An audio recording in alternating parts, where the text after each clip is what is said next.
ठीक है। इस वीडियो में बात करने वाले हम लोग इनहेरिटेंस क्या होता है। इनहेरिटेंस और फादर चाइल्ड वाली चीज़ है।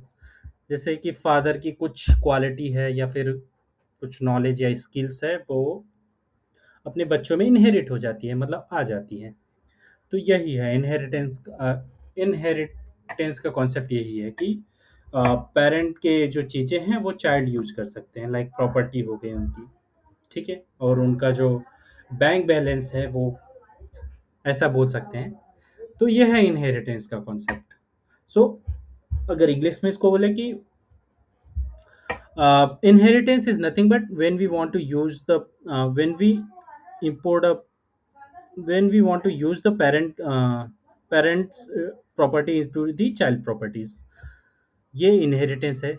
मे बी एग्जैक्ट कॉन्सेप्ट नहीं है, बट यही होता है इन्हें इनहेरिटेंस। ओके, सो देखते हैं इसको, कोडिंग के थ्रू समझते हैं कि इनहेरिटेंस होता क्या है। ठीक है, एक एम्प्लॉय हो गया हमारा। ठीक है, तो एम्प्लॉय हो गया, ये हमने बना दिया।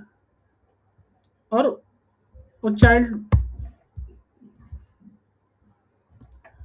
ठीक है। अब हमने एक क्लास बनाया, क्लास हमने बनाया चाइल्ड एम्प्लॉय। कोई एम्प्लॉय आ रहा है, उसका ये डिटेल लगेगा। ईएमपी करके बनाया। और हमने कैसे हम लोग इनहेरिट करते हैं पेरेंट क्लास को चाइल्ड क्लास में, डायरेक्ट ऐसे ब्रैकेट लिख के ऐसे ले लेते हम लोग। ठीक है,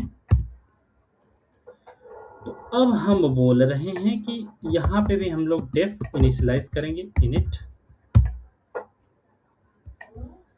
इसका क्या मतलब है, क्या मतलब है इसका?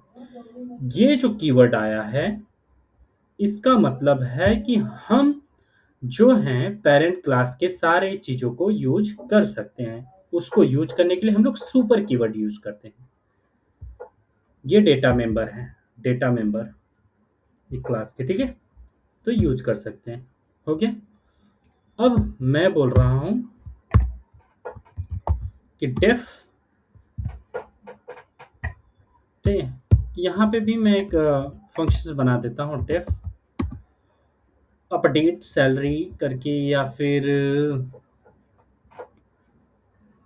Update update update salary.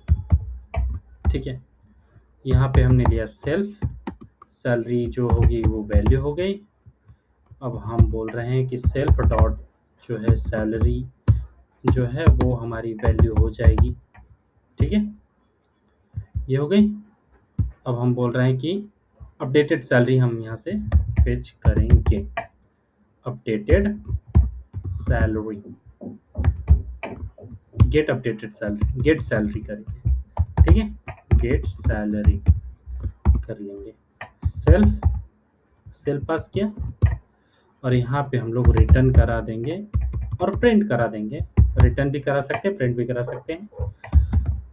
Print करा देंगे कि सेल्फ डॉट सैलरी, और यहाँ पे हम लोग एब्स्ट्रिंग यूज कर लेते हैं।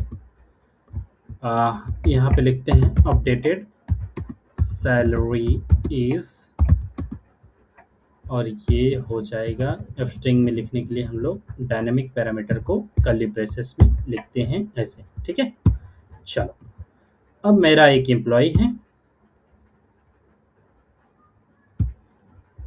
उसका ना बना के मैं इसका ऑब्जेक्ट बनाऊंगा। ठीक है, अब OBJ OBJ dot update salary, update salary कर दे रहे हैं हम लोग। मैं बोल रहा हूँ कि नहीं 1000 नहीं 2000 सैलरी। और अपडेट करने के बाद मैं बोल रहा हूँ कि ओबीजे डॉट गेट सैलरी कर लेते हैं भाई, अपडेटेड सैलरी। ठीक है, चलो इसको कॉल करते हैं और देखते हैं ये काम कर रहा है या नहीं। अपडेटेड सैलरी मेरी 2000 है। तो ये हो गई, ये हमने चाइल्ड फंक्शंस में पेरेंट की चीज़ों को यूज किया है। पेरेंट फंक्शंस में मैंने अपडेट किया है। अपडेट का जो थिंग है वो पेरेंट में लिखा है, बट हमने उसको चाइल्ड में भी यूज कर लिया है। पेरेंट में अपडेट करके चाइल्ड में यूज कर रहे हैं। ठीक है, ठीक है। ये हो गया इनहेरिटेंस का कॉन्सेप्ट। इनहेरिटेंस का कॉन्सेप्ट मतलब पेरेंट की चीज़ें हम लोग चाइल्ड में यूज कर सकते हैं। ओके, मिलते हैं नेक्स्ट वीडियो में। नेक्स्ट टॉपिक में हम लोग बात करेंगे पॉलीमॉर्फिज्म और उसके बाद इनकैप्सुलेशंस।